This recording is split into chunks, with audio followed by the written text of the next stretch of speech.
to lead us in the invocation.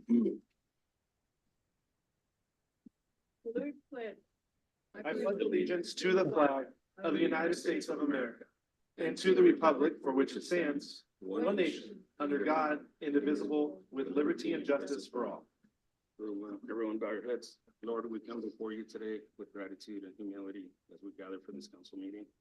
Grant us the insight to address the challenges we face and the compassion to understand the diverse needs of our citizens.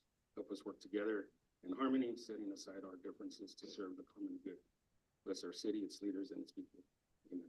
Amen. Amen. Okay.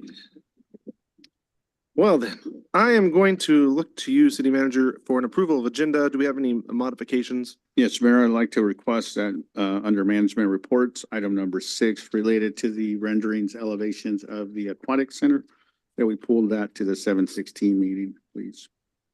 With that, no other changes. Okay, very good. I need a motion to approve the modified agenda, removing management report item number 6 to the 7/16 agenda. I'll move to approve. I'll second. Okay, very good. I have a motion by Councilmember Olvera, a second by Councilmember Espinoza. Roll call, please. Councilmember Alvarado, Yes. Prout, Yes. Olvera, Yes. Espinoza, Yes. and Givens. Yes. Okay. With that said, let's move into public comment. Public comment is for any person wishing to speak on any item included on the agenda or on any matter within the subject matter jurisdiction of the City Council. Speakers are invited to speak from the podium and address the City Council, or I presume potentially in this case Zoom. And are invited, speakers are limited to 5 minutes unless additional time is needed for translation. Please state your name and address for the record before making your presentation. Public comment time is open.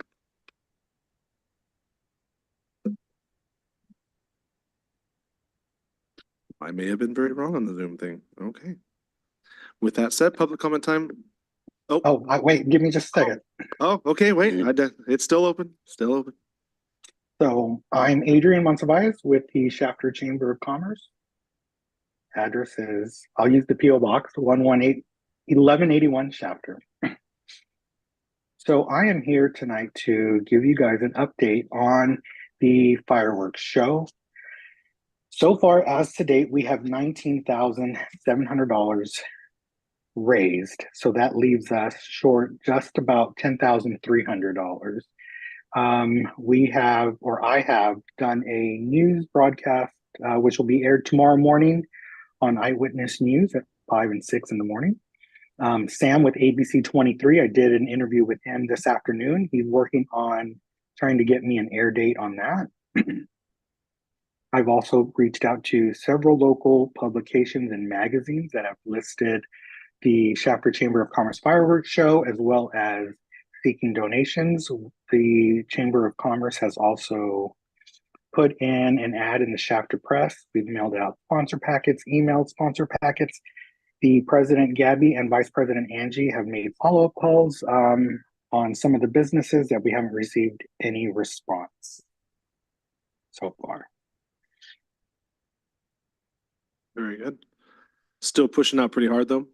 I mean, it sounds like you're going for the media, which is important.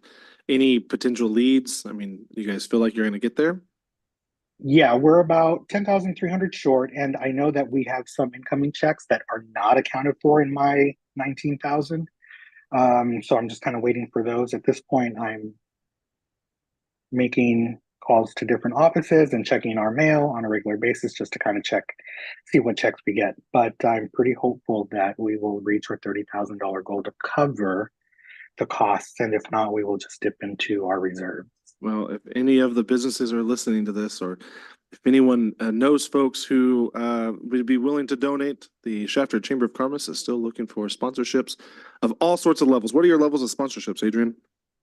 So we have our basic starting at $100, which is let me get that, that's the sparkler. We have the $500, which is firecracker. We have our skyrocket, which is $1,000 sponsorship. And then we have our Patriot at $2,500.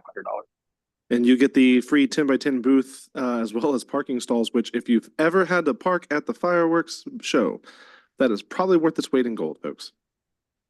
Yes, and on top of that, an extra stream of revenue that the board has decided to do is they are charging $10 per vehicle for the 2 parking lots. Very good. Thank you very much for the update on that. We You're will welcome. continue Thank to you. push this into.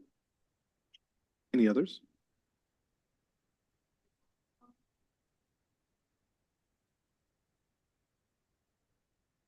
All right. With that, if there's no one else online or in the audience, I will go ahead and close public comment time. Okay. With that, I'm looking for council announcements and reports. Council Member Alvarado, I'll start with you this time. Keeping you on your toes, you know.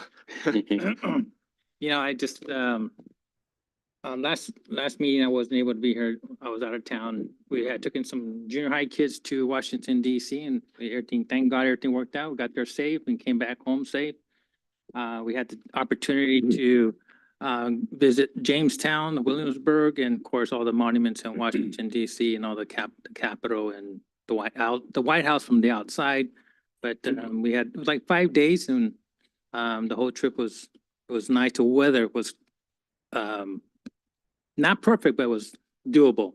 That's a blessing. Just the weather itself was a blessing. So, and we all came back safe. We made sure it did head count and we're all here. So, also, I just want to do a couple of shout outs here on the 14th on First Friday. Dave, Dr. Dave and his staff and everyone that's involved, being that it was the first one, it was a little warm, but in the evening got really nice. I had a good time. I saw a lot of people that are having a good time. I think it was a very good event.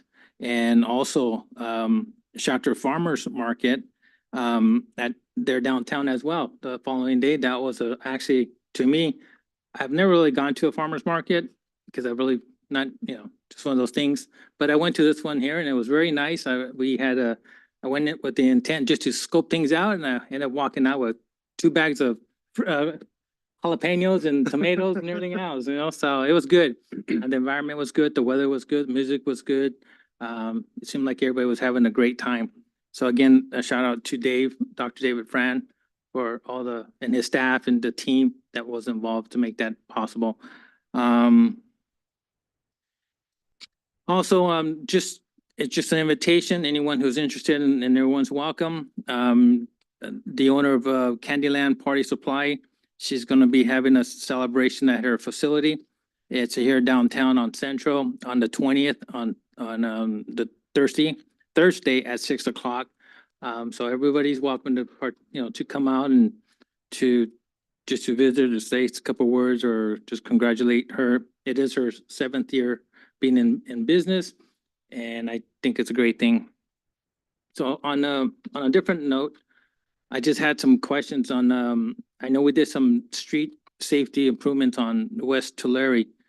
I don't know it's on consent calendar, so, but I'm assuming that whole project's completed and done. I didn't know if we were planning to put some kind of cones out there. I think under the conversation we had about 3 months ago, I don't know, somewhere by where we was wanting, with the intent where we had planned to put the 4-way stop. I didn't know if we were planning to put some cones there, side cones to make the street more narrow, or is that what I see today is completed already? So that was just something I wasn't too sure where that was going at. And that's all I have. Very good. Councilmember Espinoza. On the 6th, I attended the Grow Academy graduation ceremony at the high school auditorium, and that was a very nice ceremony. I enjoyed it a lot. On the 14th, I did attend the downtown First Fridays, and I think it was a good start for the first one. And I think that it'll grow as it goes along. So I'm looking forward to that. I did also attend the farmer's market, and there was a good turnout there, and everyone seemed like they were having a good time and enjoying themselves. So I'm happy to see that. On Sunday, I just want to wish everybody happy Father's Day. It was Father's Day, so happy Father's Day to all the fathers out there, and that's all I have. Thank you very much. Councilmember Olvera. Yes, thank you. So first of all, like Councilman Mr. Espinoza said, Happy Father's Day to all the fathers on Sunday. Hope everybody had a great weekend, relaxing weekend.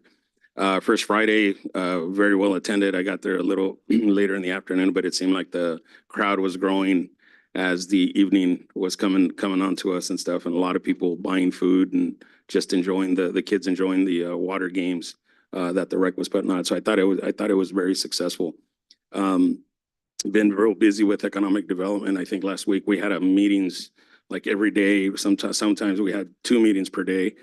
So trying to work on that, meeting with local business owners, developers, just trying to sell our city to get that interest to come here and get that going for our community to continue to grow. That is all I have to report. Mayor Pro Tem. Yes, on the 10th of June, which is a Monday, I attended it was on Zoom, but AB 617, and it's worthy to mention at this time that there are some grant programs that are benefiting people in Shafter. One of them had to do with vehicle replacement, and they did have a workshop last night at the pizza place, Tony's Pizza Place. Did you go? No. Yeah, darn it.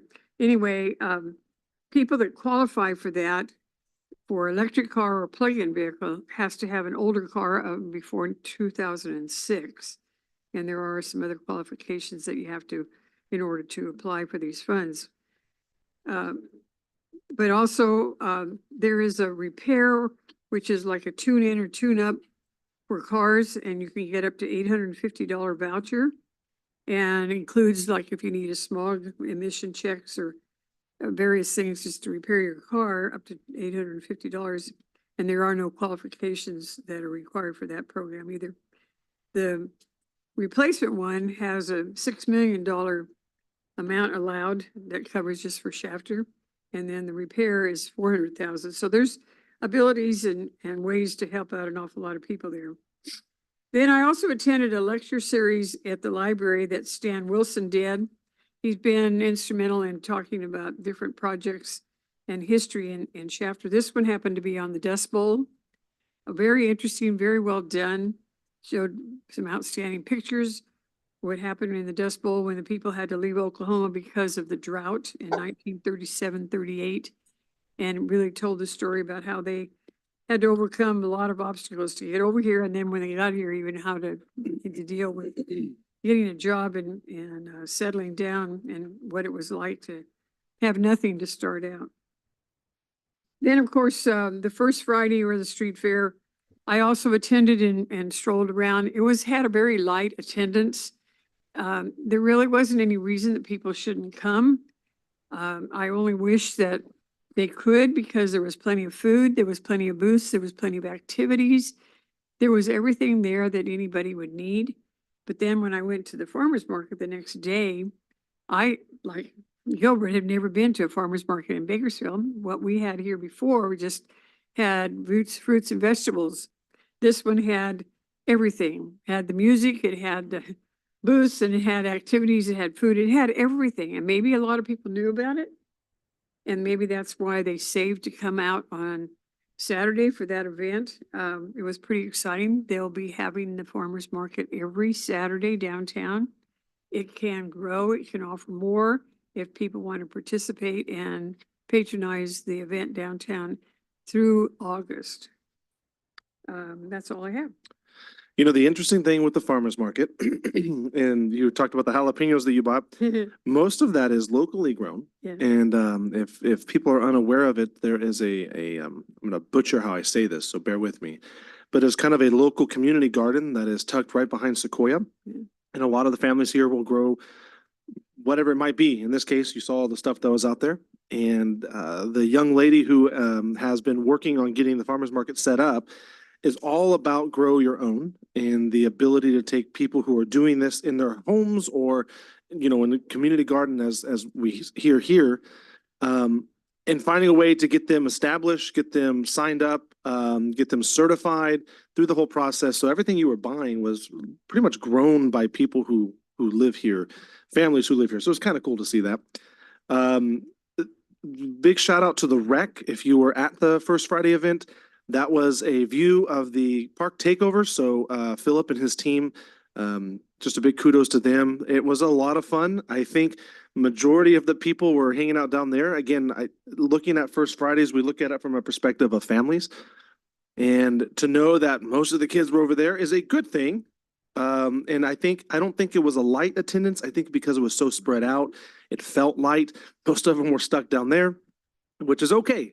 We had a lot of food booths who did really well and or sold out. Again, part of the Grow Your Own, the little pizza tent that was there is a family of 5 from Gossamer. So it was really cool to, them, huh? Yeah, man, it's delicious pizza.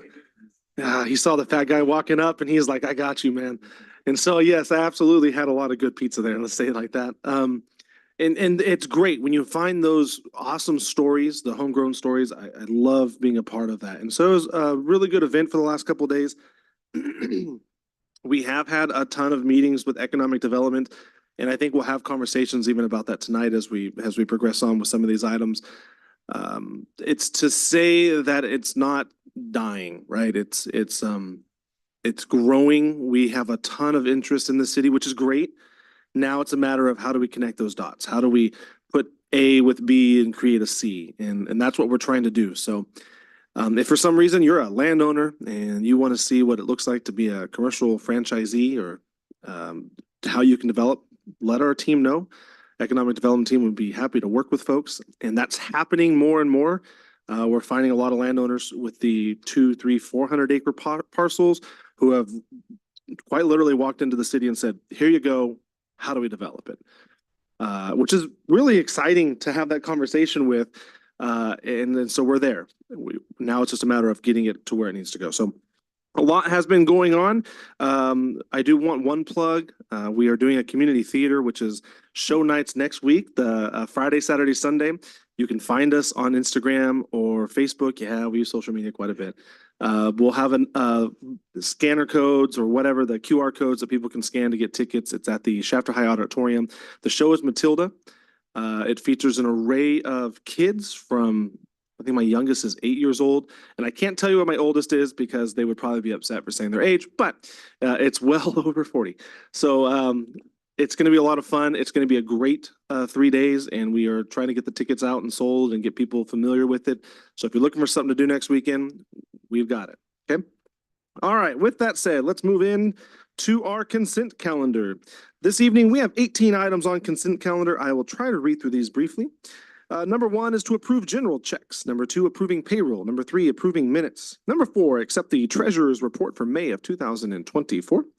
Number 5, approve the cancellation of the regularly scheduled city council meeting of July 2nd, 2024. It's probably a busy week, I would imagine. Number 6, purchase of one Canon multifunction printer, which is to replace the current 10-year-old printer, totaling $10,719.64. Number 7, authorize the release of a request for qualifications and proposal for professional auditing services.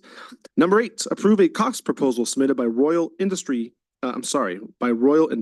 Solutions for the purchase of 25 replacement streetlight poles in the amount of $44,720.78.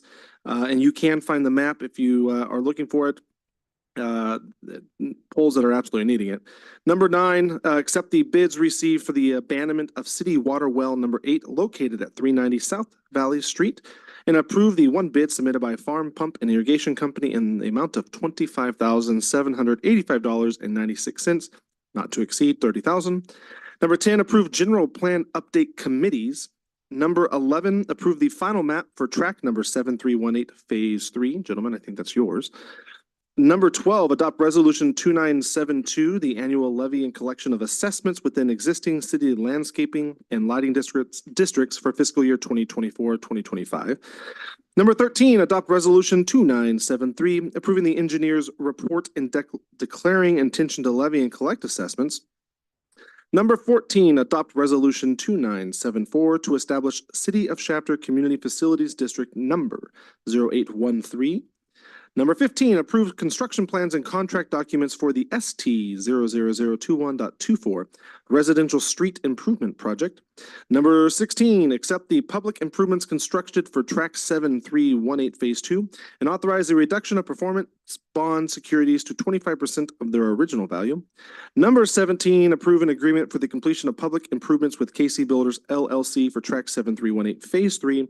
Last but not least, number 18, accept striping and signage improvements on West Tulare Avenue performed by Harker Striping and Signage and authorize an increased budget of said purchase order to $64,650. Questions, comments, or concerns? Otherwise, I'm looking for a motion in a second, please. I'll move to approve. A second. Okay. I have a motion by Councilmember Olvera, second by Mayor Pro Tem Prout. Roll call, please. Councilmember Alvarado, Yes. Prout, Yes. Olvera, Yes. Espinoza, Yes. and Givens. Yes, thank you very much. Tonight, we have one item on our public hearing docket. It is a continuation from the previous council meeting. It is the continued public hearing to introduce for first reading by title only and waive reading of ordinance number 754, approving specific plan amendment number 2309, Mission Lakes Specific Plan. Sir. Certainly, Mayor and Council, I'm going to defer to our planning manager, but before that, just a friendly reminder that this item was continued from the last council meeting. The public hearing was open and continued, and so this evening, we're just going to be picking up from the public hearing portion of it, the public comment. And so with that, I'm going to defer to our planning manager, Steve. Yeah, excuse me, Honorable Mayor and Council. Yeah, this is a continued hearing item. You heard my presentation last time. We continued it because there were some questions about the commercial properties that were in the specific plan area.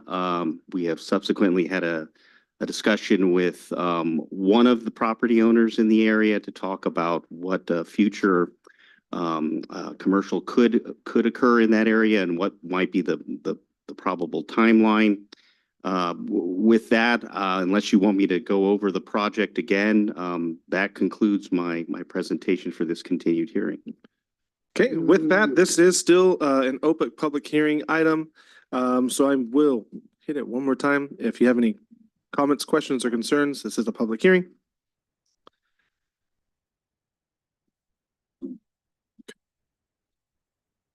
Council, any questions, comments, or concerns? I will say, just I guess for the record's sake, when you see Mission Lakes as a whole and you're looking at the map, I think this is what caught my attention when we started having the conversation about commercial property. This is not all Lennar. Sorry, I know you had mentioned that last time as well. This is not an all Lennar project. This is probably about 55 to 60% worth of the Lennar side of it. There are multiple landowners through here, so I think that's what kind of caught our attention on the economic development side of what are we really talking about and how does this phasing actually work? So knowing that and knowing what that looks like as a whole, and now the three different property owners that we're having to contend with here, it kind of opened our eyes to what that commercial looks like and what the future looks like, especially on Zerker and 7 Standard. So, okay. With that, I will close the public hearing. And again, council, if no questions or comments or concerns, I am looking for a motion in a second for this hearing. I'll make a motion. I'll second. I have a motion by Councilmember Espinoza and a second by Councilmember Olvera. Roll call vote, please. Councilmember Alvarado, Yes. Prout, Yes. Olvera, Yes. Espinoza, Yes. and Givens. Yes. Okay, very good. Moving into our management report items. Item number 1 is the adoption of resolution approving the appropriations limit for fiscal year 2024-2025, consistent with Article 13B of the California Constitution and selecting the annual adjustment factors. Sir. Certainly, Mayor and Council, this item is related to our operating budget, which is required by California State, California statutory. With that, our finance director, Roger Sanchez, will make the presentation. We have a brief presentation. Roger. Good evening, Mr. Mayor, council members. Roger Sanchez, your finance director. Just wanted to give a brief summary of the state appropriations spending limit. And this is mainly for the public's benefits. I know you're familiar with it, so give a brief background. So it was introduced by Paul Gann in 1979. It was modified with Proposition 111 in June 1990. The purpose is to really to control government spending by limiting the amount of tax revenue state and local governments can spend each year. The calculation is based on the previous year's limit, adjusted for changes in population and inflation. Any excess in revenue must be returned to taxpayers if the revenue exceeds the limit. There are some exceptions for emergencies. The gun limit aims to keep the government growth in check to ensure that the public funds are used efficiently. So the historical, a few years back, if you notice, we received general fund revenues or taxes, 36.5 million, and we can, the limit is $458 million. That is, what that means is if we were to reach the revenues up to 458 million, any excess of that, we would have to return to the taxpayers, but that's not the case. We're in compliance with the state. So we're pretty safe. So therefore, it is recommended that the council adopts resolution 2969, setting forth the appropriations limit for the next fiscal year 24-25, which is consistent with Article 13B of the California Constitution. If you have any questions, I'll be happy to answer. Council, questions, comments, or concerns? If none, I'm looking for a motion and a second, please. I move we approve. A second. Okay. I have a motion by Mayor Pro Tem Prout, second by Councilmember Olvera. Roll call vote, please. Councilmember Alvarado? Yes. Oh, yeah. Prout, Yes. Olvera, Yes. Espinoza, Yes. and Givens. Yes. Thank you, sir. Item number 2, adoption of resolution approving and adopting the annual operating budget and capital improvement plan for fiscal year 2024-2025. Sir? Sorry, Mayor and Council, this item is before you for adoption. We've had a series of workshops with you related to the operating budget and CIP capital improvement plan. Also, at the last council meeting, our finance director, Roger Sanchez, made a very detailed presentation to you of our operating expenditures and revenues and CIP. The item this evening is for you for actual adoption. I would say that the proposed fiscal year 2024-2025 budget is a balanced budget. It's consistent with the city council's 4 strategic initiatives, and it's also aligned with continuing to provide these outstanding services that we provide to our city and our residents. It's the total budget's 86.12 million. With that, the general fund revenues are at approximately 42 million and operating expenditures at 36 million. The CIP 5-year capital improvement plan is approximately 125 million over the course of those. Approximately 50 million of that will be for the upcoming fiscal years. You know, we have a lot of grants and other capital improvement projects. And so with that, this evening, staff is recommending approval of the fiscal year 2024-2025 operating budget and 5-year CIP. Okay, council, questions, comments, or concerns? Otherwise, I am looking for a motion and a second, please. I move to approve. I'll second. Okay. I have a motion by Councilmember Olvera, second by Councilmember Espinoza. Roll call vote, please. Councilmember Alvarado? Yes. Prout, Yes. Olvera, Yes. Espinoza, Yes. and Givens. Yes, and Mr. Sanchez, once again, thank you very much. It was a very detailed book when we went through that. I do like the information, and I know there was a team who put that together.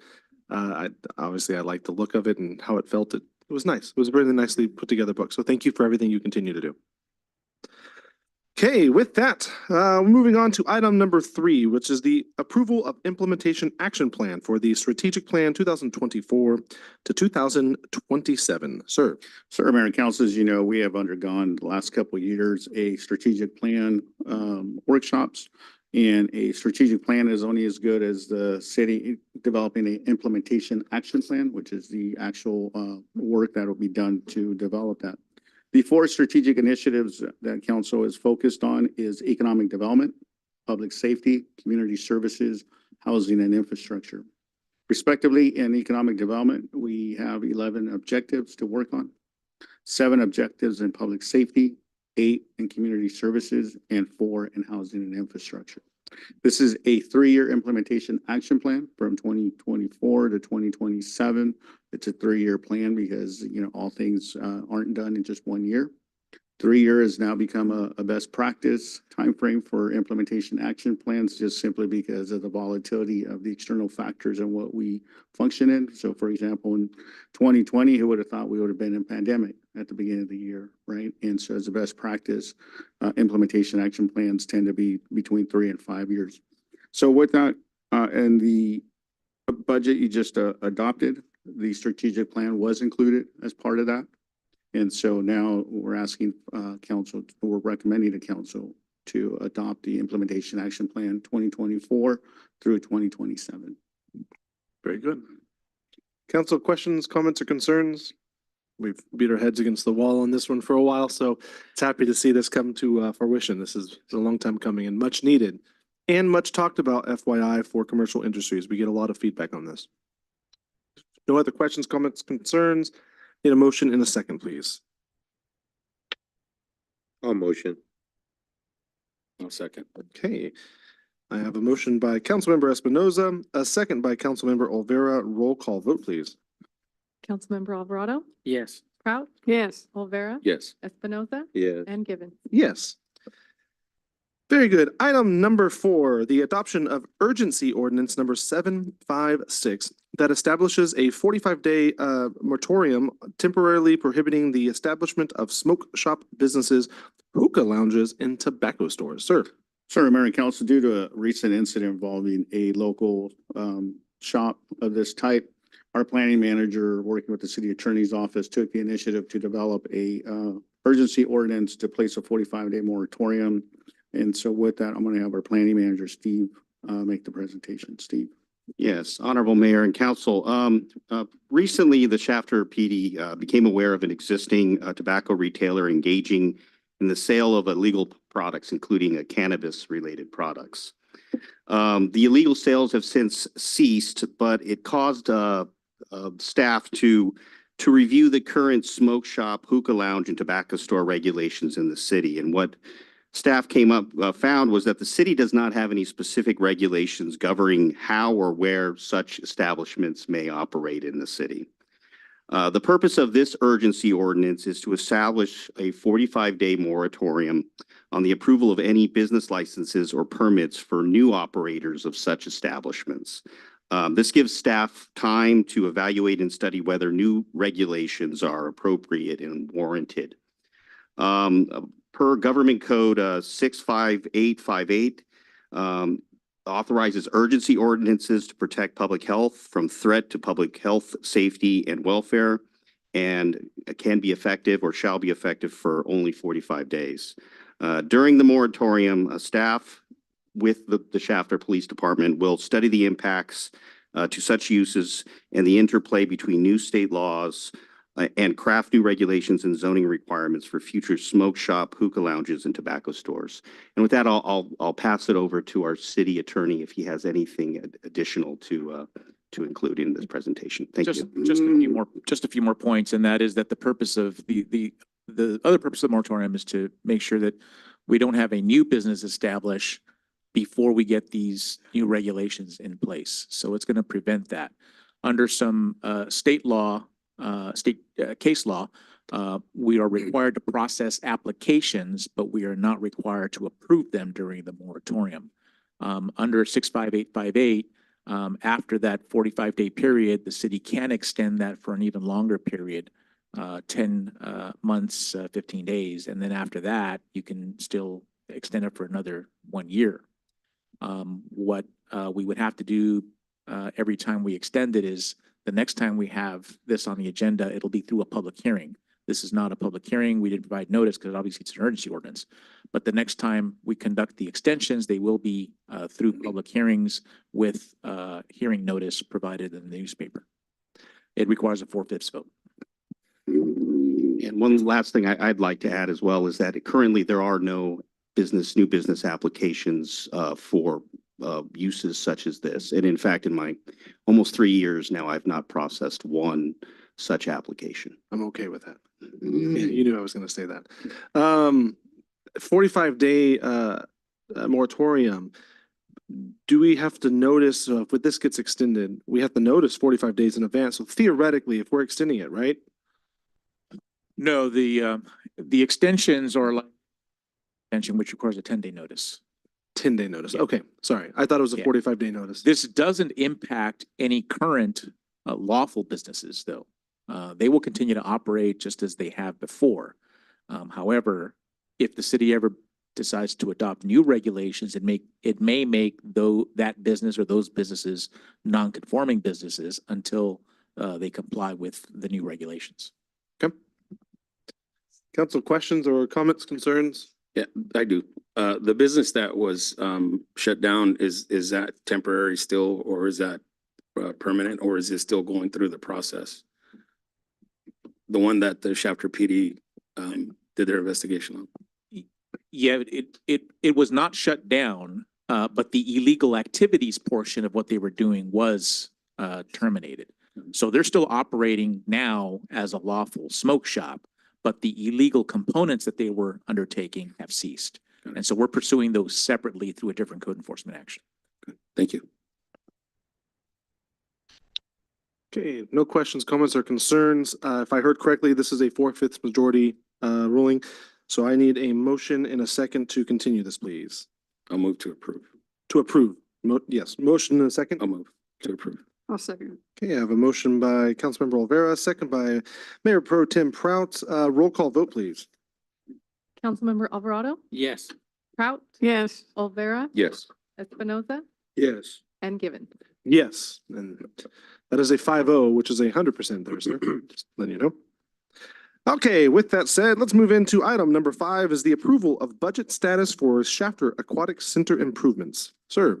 Sure, Mayor and Council, as you know, the city, a couple of years, during the pandemic, received the American Recovery, ARPA funding. And so this item is related to the ARPA funding the city received. It is time sensitive and it does pertain to the Aquatic Center in terms of the improvements that were currently underway. And with that, our Public Works Director, Mike James, will make the presentation. Mike?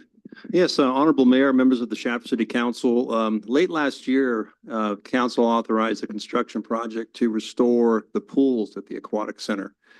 It approved a low construction bid of 2.8 million and authorized a budget of 3 million to proceed with the pool project.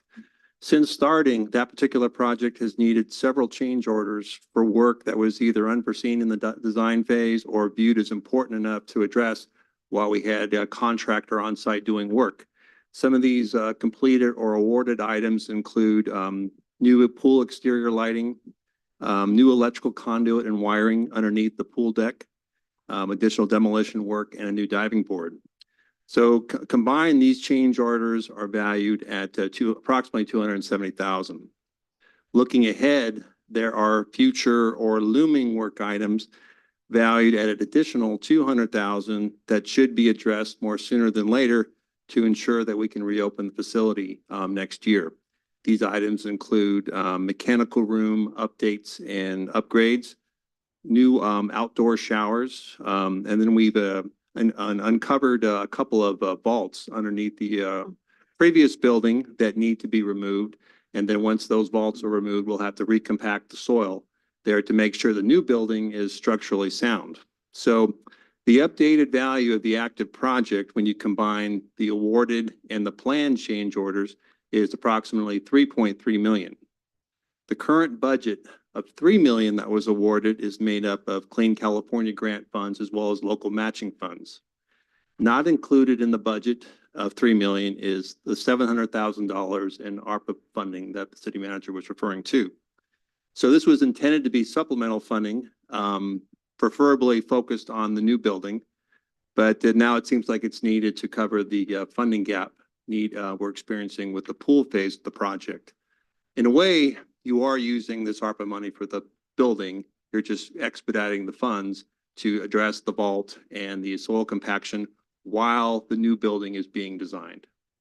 So with that, and then I should also point out that these ARPA funds have to be fully expended by the end of this calendar year, and expediting the funds on this for this particular endeavor helps us do that. So with that, The request tonight is to formally authorize the use of ARPA funds to close the funding gap for the active pool project. And with that, I'd be happy to answer any questions. Council questions, comments, or So would this concerns? go out for rebidding? No, this would be, we would be amending existing contracts for work that's being, with contractors that are working on the site right now. And who's the contractor on site? JTS Construction. Okay. And they were the highest, they were the lowest bidders at the time that we Correct. started this, right? Correct. That's all. Mike, I had a question.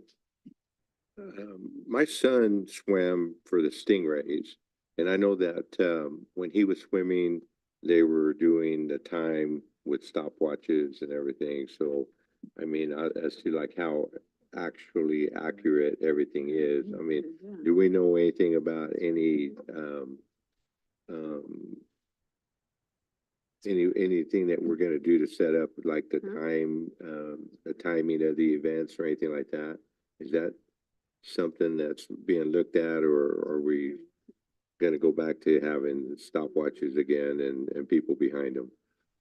I'm not aware of anything that's underway right now, but we do have a decent amount of time to reach out to our pool stakeholders that have contributed to the design, and we can maybe look to topics like that to see if we could explore that with the stakeholders. But no, that's personally not in the scope or our focus right now. But certainly we have time to coordinate that or discuss that with our partners.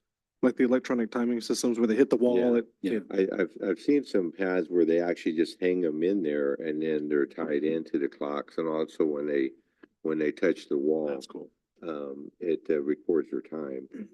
I think something like that with what we're doing with the pool would be a nice, a nice panel and all that, and racing times and everything, So that's just a thought. Thank you. I like that thought. Okay, any other questions, comments, or concerns? If not, I'm looking for a motion in a second, please. I'll motion. I'll second. Okay. I have a motion by Councilmember Espinoza, second by Councilmember Olvera. Roll call vote, please.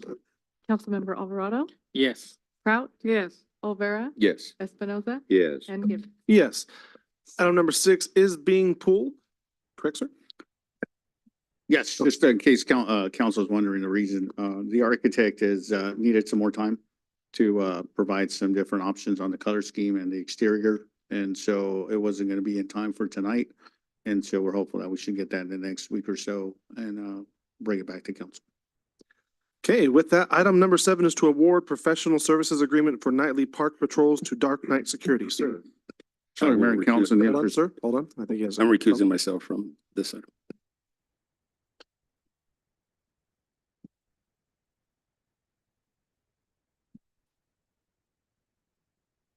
Councilmember Olvera is recusing himself for conflict of interest with potential parties who are involved, family Related? relation with family. It's like second or third time in. Not a financial, like it's just out of an abundance of caution. That is correct. Yes.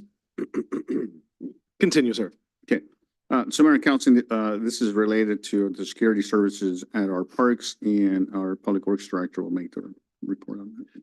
Yes, Honorable Mayor, members of the Shafter City Council, for the past few years, the city has contracted park patrol services for several city parks, which consists of locking the park restroom at 10 o'clock or shortly after 10 o'clock, and then performing one patrol of the park to make sure that everything is secure. So up until now, the park patrol work has been performed by SITREP Security Solutions. Here recently, though, Public Works has asked for new cost proposals from SITREP and other vendors, just to make sure we're getting the best possible service for the cost. At the time this meeting agenda was posted, only one competing proposal was submitted, and that was by Dark Knight Security. Dark Knight Security is owned and operated by a Shafter resident. Currently provides patrol services, I believe, at canals owned and operated by agricultural-based water district. They're proposing $2,300 a month for nightly patrols, 7 days a week. whereas our current vendor, SitRep, is currently charging about $2,800 a month.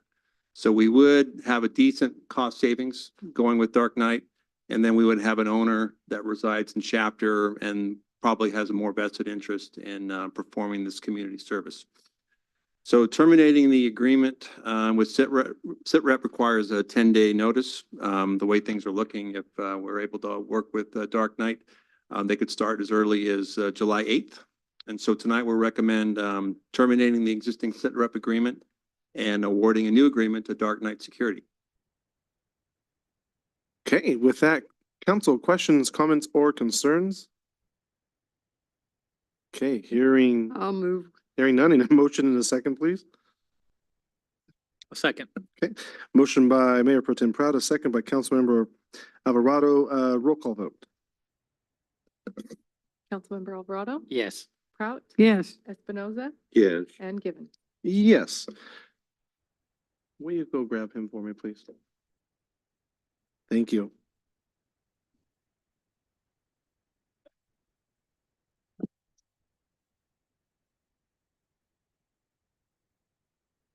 He left the building.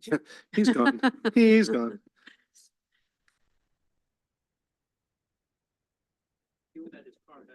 That's what I said, he left the building.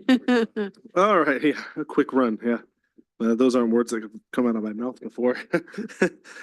Number 8, award the Zerker Road Improvements Project Phase 3 to Griffith Company. Sir. Sorry, Mayor and Council, this is continuing work that the city continues to do on Circular Road. And with that, our Public Works Director will make the presentation. Yes, Honorable Mayor, members of the Shafter City Council, Public Works continues to work towards having existing travel lanes at Zerker Road reconstructed to meet local and regional traffic needs. Between 7th Standard Road and Laredo Highway, this work has been done in phases over the past few years, mostly with the assistance of federal funds.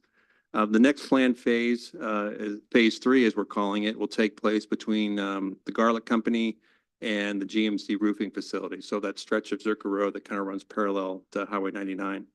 In this case, we have $500,000 in state SB1 funding committed to the project. The council previously authorized formal bidding for this project, and bids were received last month. We received 5 bids. They range from approximately $700,000 to $930,000. The confirmed lowest responsive bid was submitted by Griffith Company in the amount of $703,543. Griffith Company has performed numerous projects for the city, including the most recent phase of Zerker Road. So the budget programmed into the CIP for this project is $731,000. A suggested budget to cover the low bid plus contingencies is $775,000. So the city does have additional local street project funding to cover that funding difference of $44,000. But that would require a council budget action. So provided the council is comfortable making that budget action, we also recommend that an award to Griffith Company to proceed with Phase 3 of Zerker Road. Very good. Questions, comments, or concerns, council? Okay, hearing none, I'm looking for a motion in a second for the budget appropriation and the approval for Griffith Company. Move, approve. I'll second. Okay, I have a motion by Mayor Pro Tem Proud, a second by Councilmember Espinoza. Roll call vote, please. Councilmember Alvarado, Yes. Prout, Yes. Olvera, Yes. Espinoza, Yes. and Gibbon. Yes, and last but certainly not least, the discussion and direction to conduct feasibility analysis to identify quality of life recreational amenities utilizing the repurposing of existing city facilities. A lot of words there. Sir. Certainly, so Mayor and Council, as you know, with our recent trip to ICSC in Las Vegas, we had an opportunity to meet with a company that does recreational, not only activities, but they manage and operate city facilities or county facilities, wherever the case may be. And in discussion with them, by the way, the name of the company is Sports Facilities Company. And in discussion with them, and I believe it was Councilmember Olvera, and that suggested the idea of finding a recreational repurpose of the former MCCF facility. If you know, the former MCCF is the Modified Community Correction Facility, i.e. prison that housed prisoners. The concept now would be to repurpose that and bring in recreational activities to that facility. Along with that is the interest we've had in the community for pickleball activities. And we believe that we may have an opportunity to capitalize on bringing in some activities related to indoor pickleball. The MCCF facility is approximately 85,000 square feet. Granted, not all of it is utilized for anything like this, but there are the 8 dorms, basically 4 main bays that were split into the individual dorms that would be suitable for accommodating indoor courts. There's also the idea of indoor soccer facilities that would be able to attract some regional play. In the interim, there's the parking lot in front of the MCCF that probably not when it's 105 degrees. But, under cooler circumstances or weather, obviously, we can even set up some temporary courts outside. The other idea would be the aquatic center parking lot.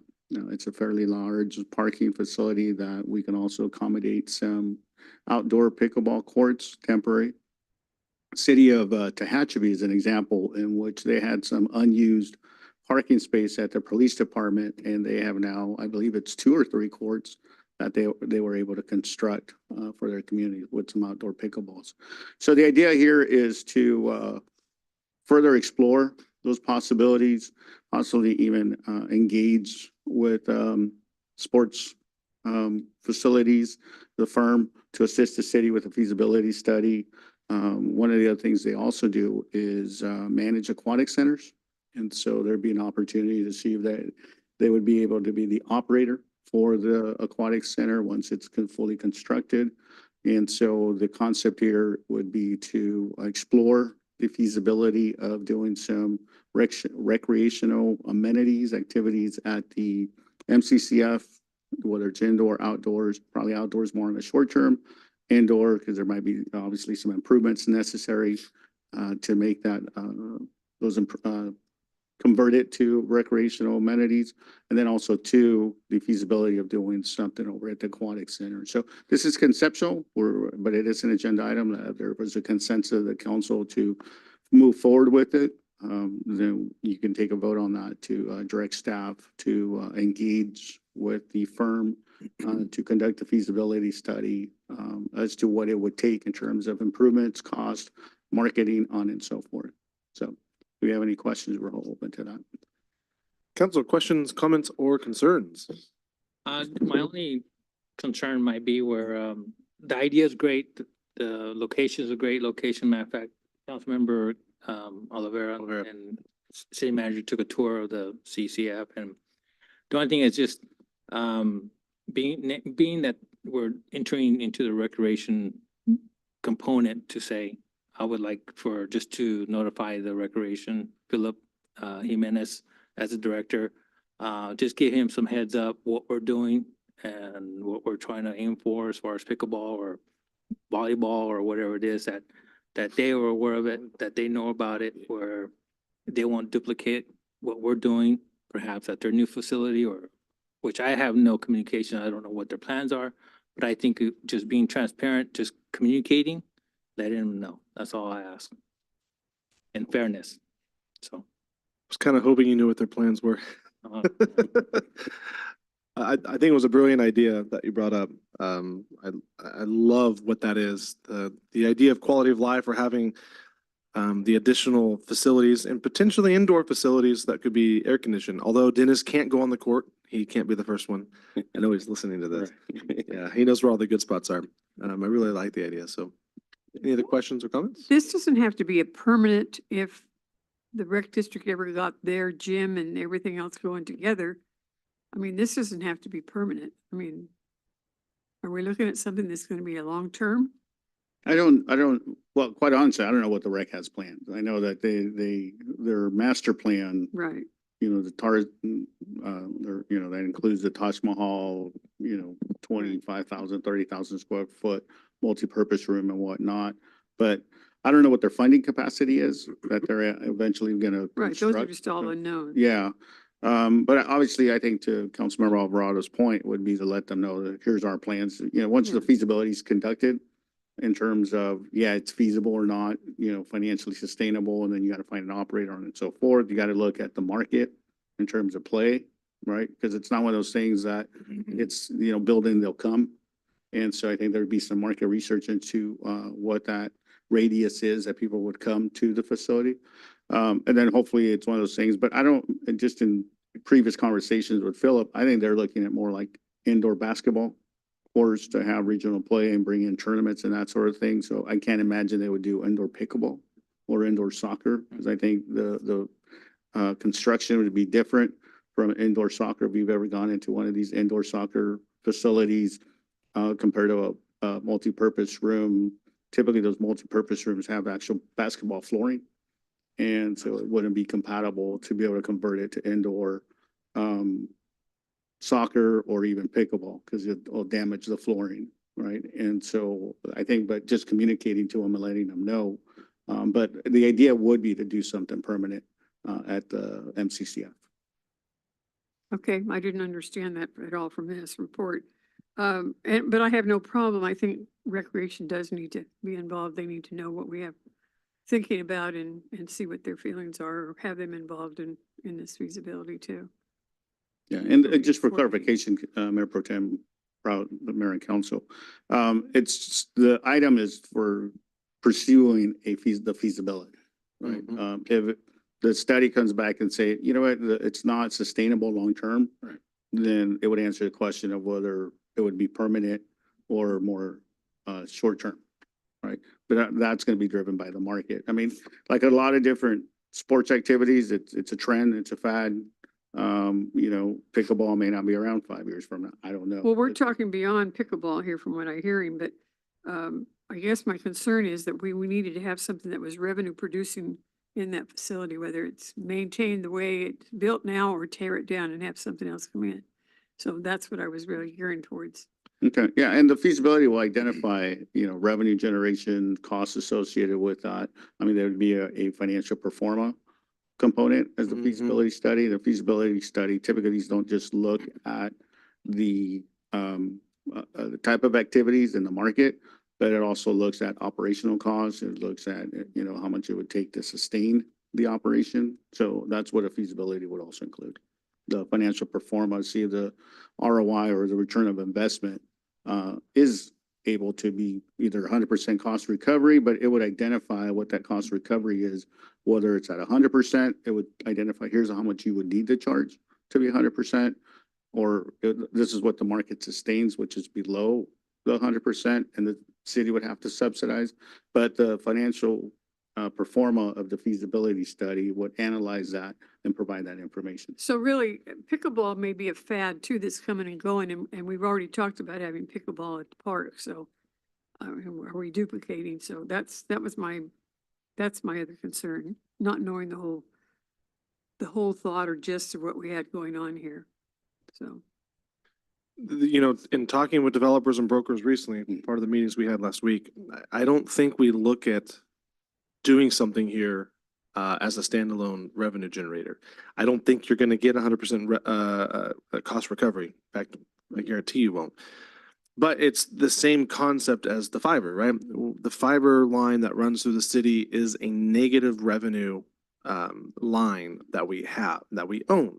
However, it has generated millions of dollars towards the city in sales tax because of what it brings in as far as businesses. So it's the exact same concept here. Is this itself may not produce revenue, but what it will bring is the capacity to produce revenue, whether that's with, food sales or with TOT, with hotels, which is a large generator. So, you combine with what the rec is doing, right? We marry the thing, combine with what the rec has there, which I think we should, and have the ability to take current non-op facilities and do something creative with it.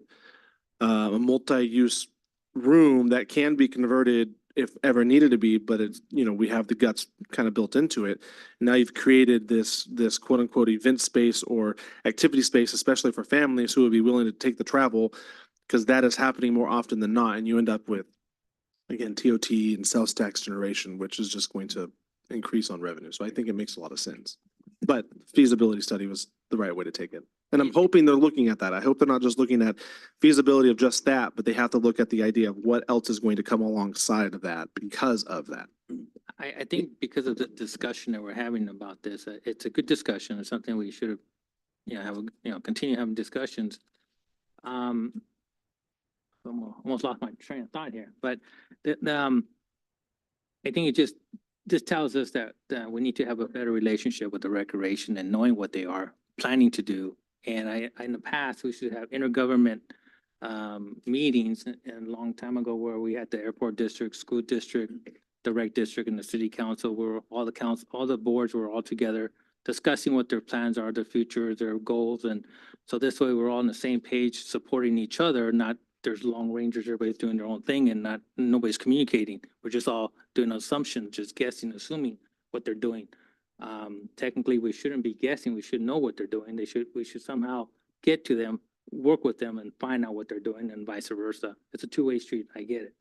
But I think in something for the future, even with the airport district, we need to make connection with them. The Richland School District being the biggest school district we have, we need to find out, work together, get better communication with their board and their vision, the direction of what they're doing and not sit back and assume and guess.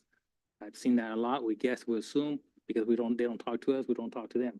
But I think because of this, I think this should be an example that we need to start communicating with our other agencies that support this town, we're one family, one community. I think we need to know what everybody's doing and not find excuses why we don't know what they're doing. That's all I have to. That's it.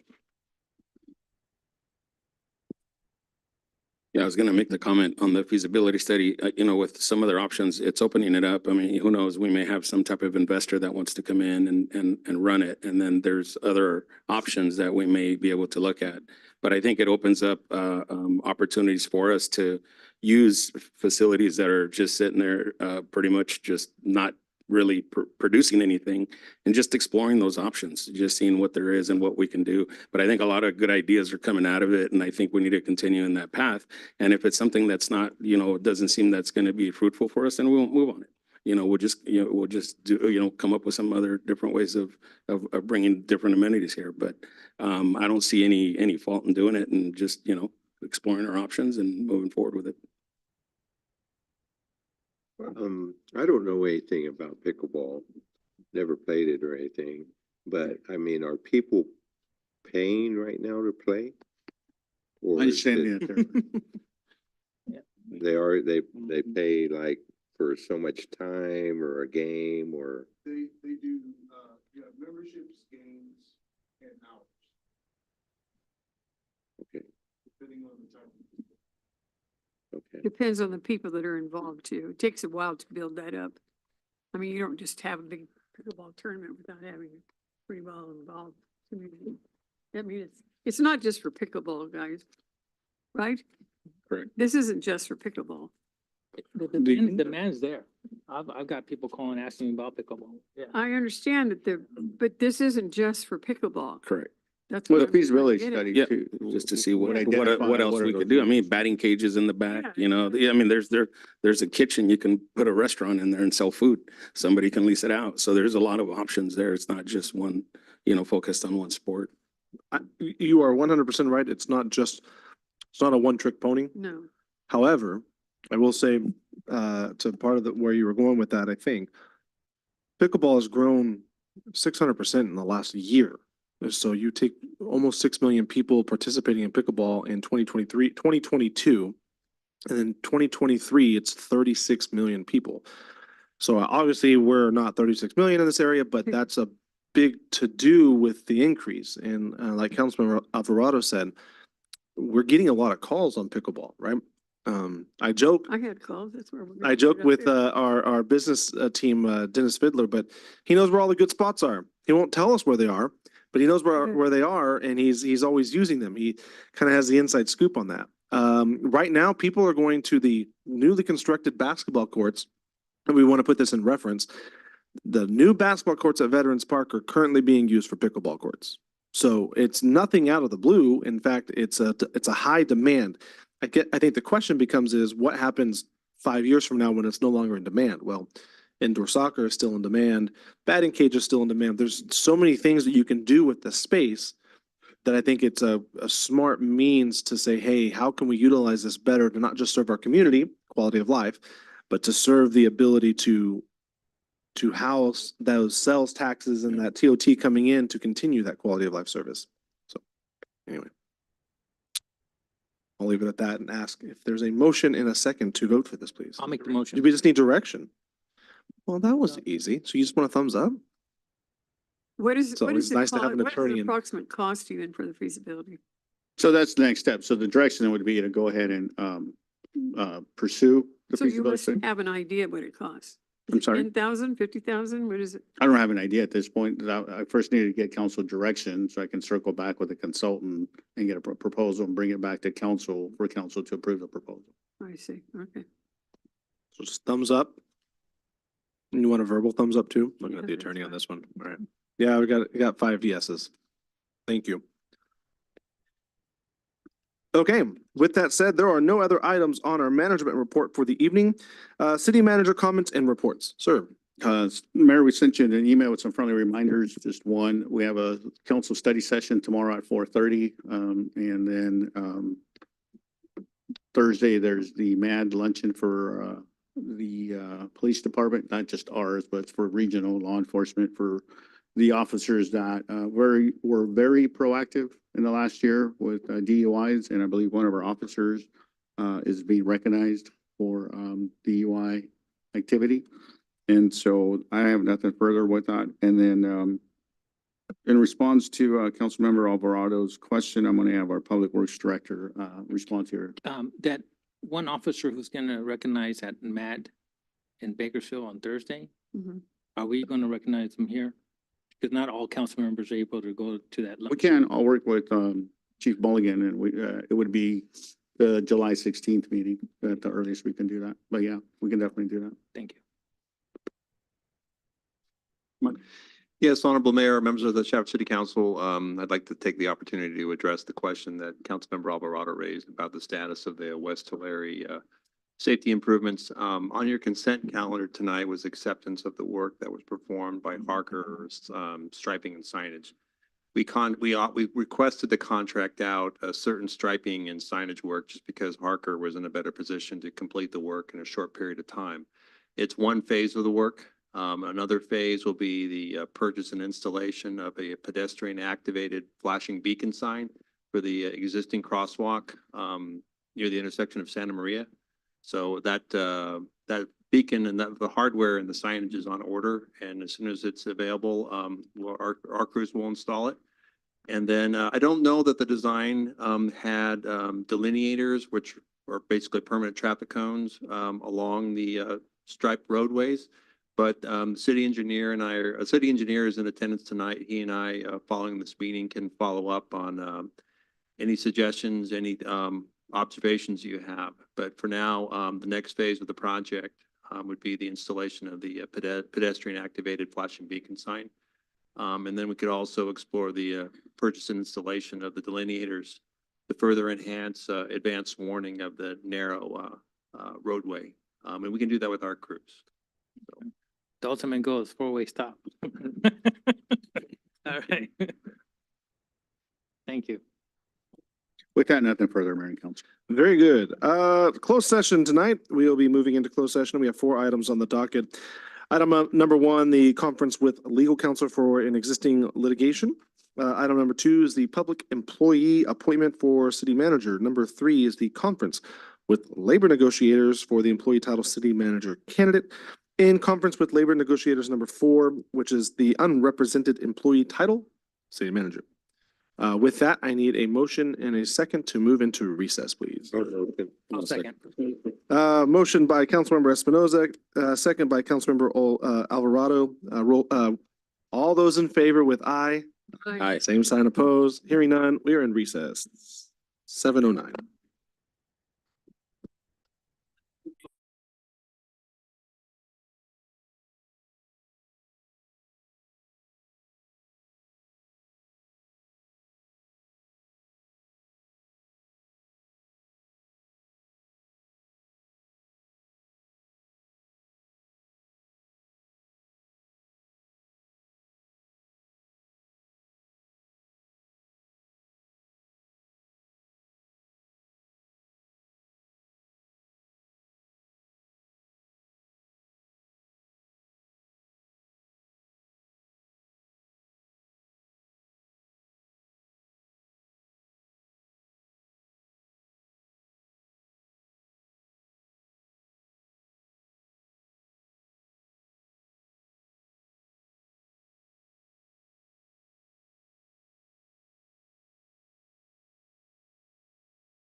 You're on?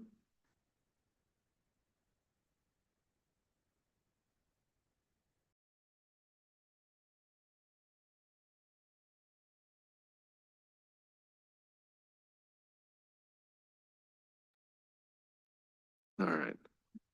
We are back from closed session and I'm going to look to our city attorney to close us out. Thank you, Mayor. Earlier tonight, City Council recessed into closed session. All members were present. There were 4 items on the agenda. There was a conference with legal counsel, existing litigation. City Council heard an update regarding that matter, and we have no reportable action. We also had labor and appointment discussions regarding the employees listed on the agenda. City Council provided direction on each one of those, and we have no reportable action. Okay, nothing else on the docket. I need a motion and a second to adjourn. I'll make a motion.